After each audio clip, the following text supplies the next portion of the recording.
My name is Clara Whitmore. I served 23 years in the United States Marine Corps, the last 5 as a major general. I've led missions most civilians couldn't stomach reading about, held bleeding soldiers in my arms, and signed letters no commander ever wants to write.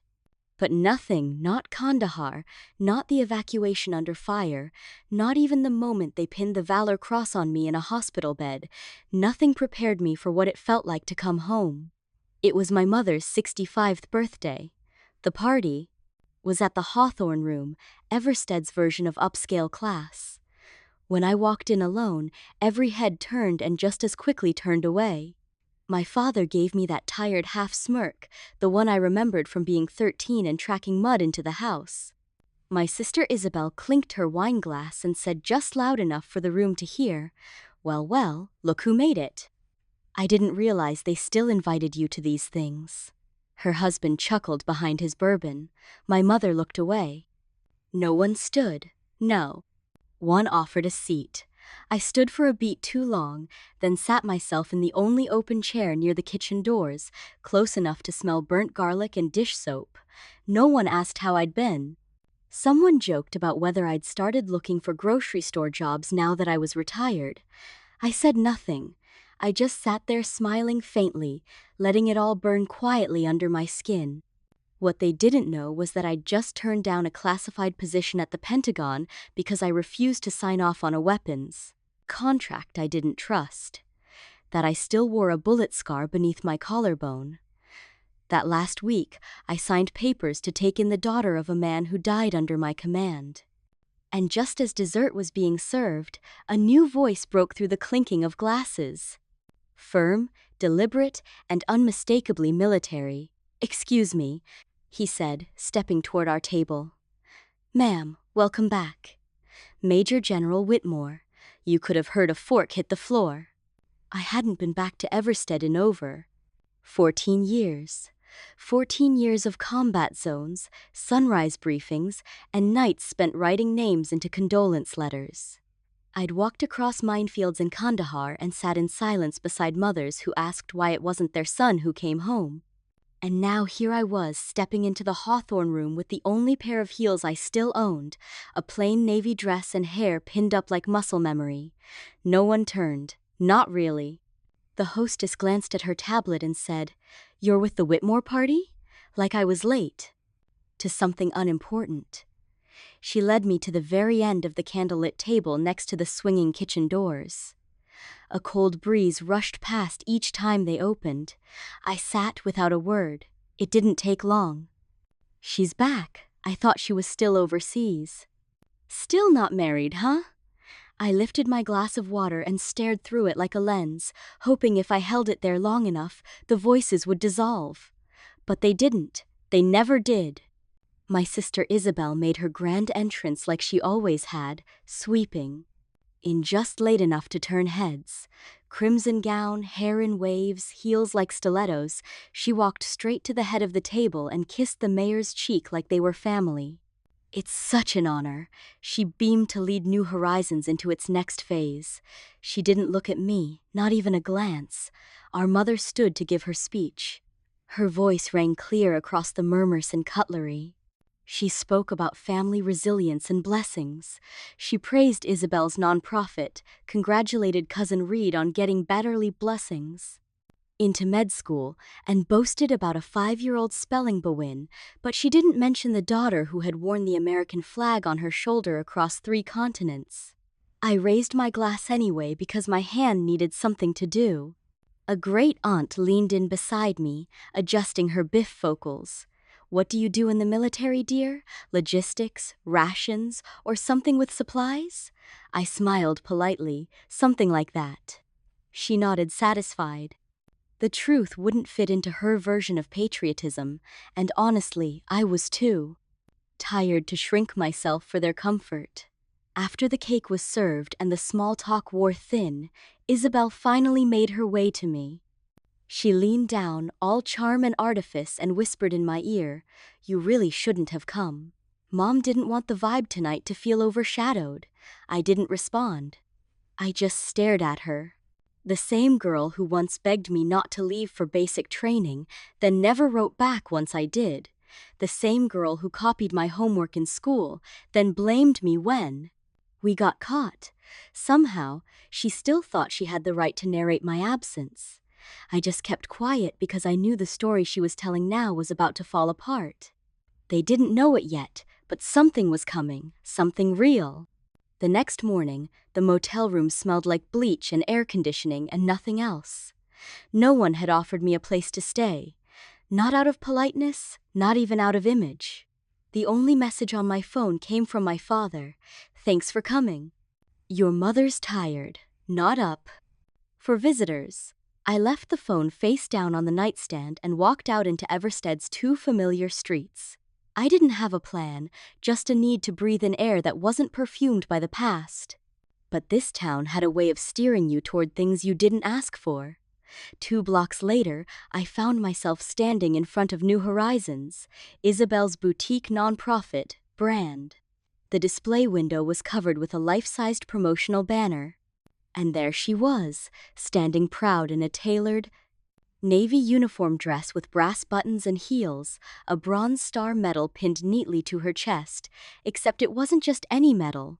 It was the old bronze star design, the one that had been recalled over a decade ago because of an engraving flaw.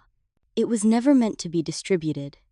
The only way someone would have one was if it had been discarded or stolen, and there she was wearing it like it was a part of her outfit. Beneath the photo, the caption read, "From family legacy to civic duty." That's when I remembered her words from the night before, said half laughing to a guest over champagne. My sister tried the military thing, but it wasn't for her. I learned from her mistakes. I stood there, my mouth dry, stomach cold.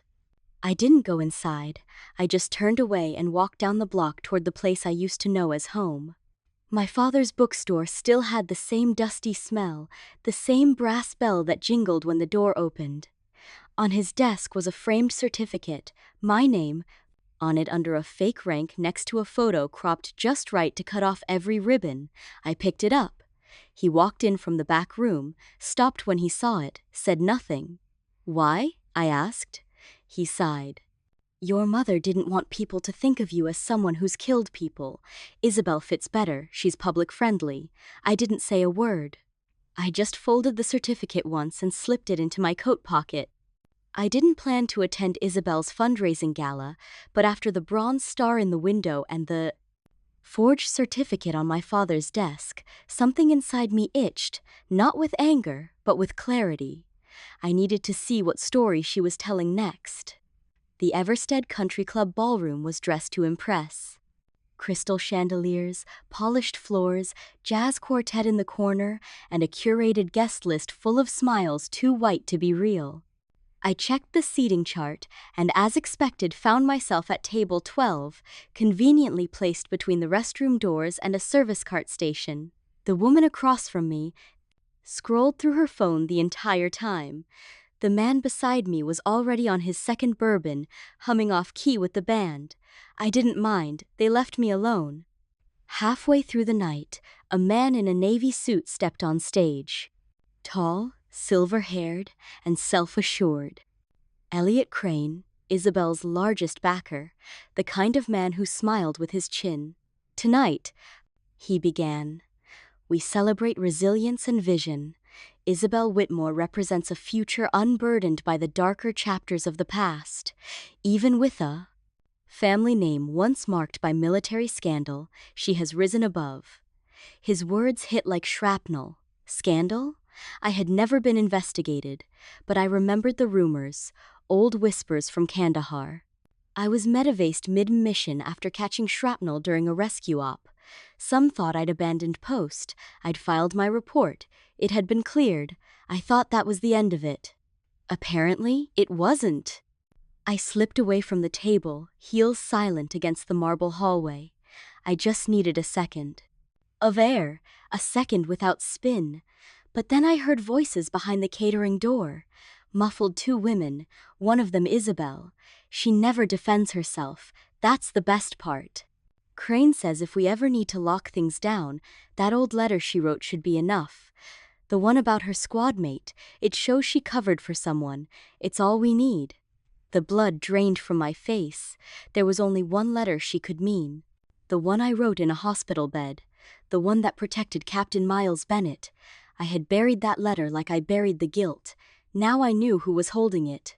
Back at the motel, I sat in the dark with nothing but the hum of the air conditioner and the weight in my chest.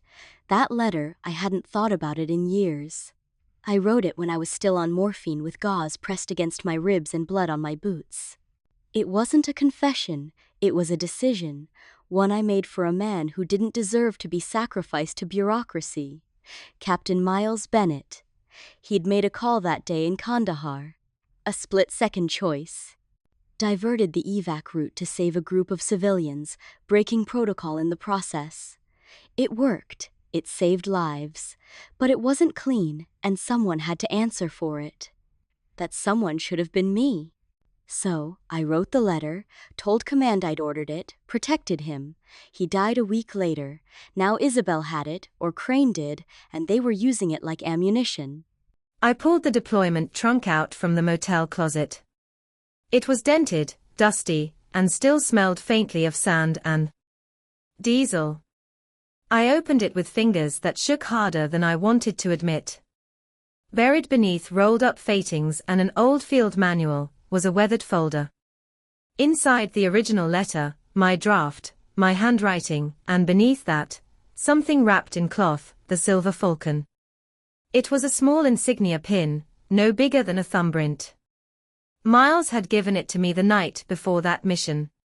"You're the one who will do the right thing, even if it burns," he'd said. I turned it over, fingers tracing the smooth metal. Then I felt it, a faint seam. Heart pounding, I took my knife and gently pried the back open. Inside was a micro SD card. I stared at it for a long moment, then slid it into the reader on my laptop. It took a few seconds to load. Then a folder popped up. K-Field Confidential. 3 audio files. I hit play. A voice low and steady manifest says medical supplies. "You and I both know that crate holds ordnance. We move it before the UN sweep. No questions." Then another voice, familiar, urgent. "Miles, you can't run. Weapons through a shelter zone. There are families in there, kids." And in that moment, I knew Miles didn't just die in a war. He died standing in someone's way. The National Veterans Conference in Chicago was a mix of medals, memory, and media attention. Flags lined the entrance. Protesters shouted across the barricades. Some signs read, "Let the truth speak." Others accused people like me of betrayal. I walked through it all with my head high and my hands steady. Conray Sanderson met me backstage. He didn't waste time. "You pull back now, Whitmore," he said quietly. "And they'll write the story without you." I nodded. No podium could shake me more than the battlefield ever did. The auditorium lights dimmed. I stepped onto the stage in a simple black suit. No ribbons, no decorations, just my name and the truth I carried. "I used to think honor was something someone else gave you," I began. "But war teaches you otherwise. Honor is what you protect when no one else will." I tapped a button. The screen behind me lit up. First, Kandahar. Images of smoke, rubble, civilians being pulled from collapsed walls. Then came the audio. Miles's voice played over still images of the camp. "You can't run weapons through a shelter zone. There are families in there, kids." And finally, the third file. "If I don't make it," Miles said, his voice unsteady but firm. "Tell Whitmore. She'll know what to do." I stood still. Let the silence breathe. Then a figure stepped forward from the side of the stage. Military dress. Uniform, full honors, a legal officer. This recording has been verified, he announced. General Clara Whitmore is not under investigation. She is a federally protected witness. A beat of stunned silence. Then one hand clapped, then another, and suddenly the entire room was on its feet. A reporter near the front called out, "General Whitmore, what do you say to those who accuse you of surviving while others didn't?" I looked straight into the crowd. "I survived," I said. "And I've used that survival to say what the dead can't." As I stepped down, I saw in the last row my mother standing, tears streaming down her face, my father next to her, hand over his heart. But I didn't stop. Didn't wait for their redemption, because this wasn't about being welcomed back. This was about never letting them bury the truth again. 2 days later, Elliot Crane's name exploded across every major news outlet. Veterans scandal uncovered. Illegal arms deal tied to non-profit donor. Headlines ran faster than his lawyers could spin. By morning, footage of his arrest, grey suit handcuffed outside his Westbridge estate, circulated like wildfire. The Department of Justice called me just after noon. "You're now classified as a federal whistleblower," the agent said. "Statute 11B protection. You'll be monitored for retaliation. You did the right thing, General." It should have felt like victory. Instead, it tasted like something heavier. Justice comes late and never clean. When I returned to Everstead, the sky was overcast, thick, with the kind of grey that made everything look older. My parents had invited me over. First time in years they'd asked anything of me. The house was the same. Same carpet stains, same 2 soft couch cushions, but the silence was different. My mother spoke first. She didn't try to hug me, just folded her hands in her lap and looked at the floor. "I was afraid," she said. "Afraid of how far you'd gone. Afraid you wouldn't come back. So I started grieving before you even left." Her voice cracked mid-sentence, but she didn't stop. "I thought if we pretended you were something simpler, something softer, we wouldn't have to explain the hard parts, we wouldn't have to admit we were never brave enough to follow you." My father didn't speak. Instead, he stood, walked to the wall, and took down the forged military certificate, the one with the made-up title and half-truth photo. He looked at it for a moment, then tore it in two. No drama, no speech, just truth finally unwrapped. "I didn't have the courage to stand with you," he said, his voice like gravel. "But I see now it was your courage that kept standing for all of us." I didn't cry. I didn't rush in to forgive them. But I nodded once, because sometimes silence says more than an apology ever could. I found Isabel in her office 2 days later, or what was left of it. The walls were bare. The shelves were empty. Her laptop sat closed beside a cardboard box of desk photos and framed quotes that suddenly rang hollow. She didn't look up. When I entered, just sat on the edge of her chair, shoulders hunched like the weight of it all had finally found her. "They pulled everything," she said quietly. "The board, the grants, the endorsements. Someone leaked that the metal in my pitch deck was fake." She let out a breath that sounded like it hurt. "I didn't think it mattered. I just wanted Mom to look at me the way she looks at you." She finally raised her eyes. "But I forgot what you had to survive to earn that look." Her voice cracked. "I gave them the letter. I didn't even read the whole thing. I just skimmed it. Crane's people said it was background vetting. I didn't know what they'd do with it. I didn't know it would destroy you." I didn't speak for a long time. Then finally, I said, "You don't need to be me, Isabel. You just need to stop turning other people's wars into your stage." There was no venom in my voice, just clarity. She didn't argue, didn't defend herself. She just nodded as if maybe for the first time, she finally saw the line between admiration and theft, and that she had crossed it. 3 months later, the Marcus Bennett Veterans Resource Center opened its doors on the edge of Everstead. The town that once overlooked me now stood still shoulder to shoulder beneath flags and early morning light. The ceremony was quiet, intimate, exactly what Miles would have wanted. Inside the entrance, a glass case held a silver falcon pin, polished but worn. Beneath it, a plaque read, "Proof of survival. Promise to speak." I stood in full uniform, not for recognition, but for remembrance. Beside me, Lily, Miles's daughter, held a framed photo of her father. She didn't speak, but her presence was louder than any speech I could have given. Toward the back, I saw Isabel. No press, no camera crew, just her.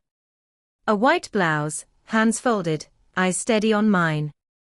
And this time, she didn't look away. A reporter asked, "General Whitmore, after everything, what matters most to you now?" I looked. At Lily, at the plaque, at the people who had finally chosen to see that this place stays standing, I said, and that the truth stays standing with. In summary, Clara Whitmore, a retired Major General of the United States Marine Corps, returns home after 23 years of service, including intense combat experiences and leadership roles few civilians can comprehend. Despite her valor and sacrifices, Clara faces coldness and estrangement from her family and hometown, Everstead. At her mother's 65th birthday party, she is marginalized and ignored, overshadowed by her sister Isabel, who enjoys local prestige for running a non-profit organization. Clara's return reveals deep family and community tensions, as well as a web of deception involving her sister's false military accolades and a forged certificate. Clara uncovers that Isabel has been wearing a fake Bronze Star medal and using Clara's military legacy to boost her own image. Worse, Isabel and her backer, Elliot Crane, are involved in a scandal involving illegal arms deals disguised as charitable work. Clara finds incriminating evidence hidden by her late squad mate, Captain Miles Bennett, whose honorable but controversial actions in Kandahar led to his death and were buried under military bureaucracy. A whistleblower, Clara exposes the truth at a national veterans conference, revealing the corruption and clearing her own name. The fallout is swift. Crane is arrested, Isabel's non-profit collapses, and the family confronts harsh realities. Clara's parents finally acknowledge their fears and regrets about her military career, and Isabel comes to terms with the consequences of her deceit. In the end, Clara helps open the Marcus Bennett Veterans Resource Center in honor of her fallen comrade, symbolizing survival, truth, and remembrance. The story closes on Clara's commitment to ensuring that the truth and sacrifices of veterans are never forgotten.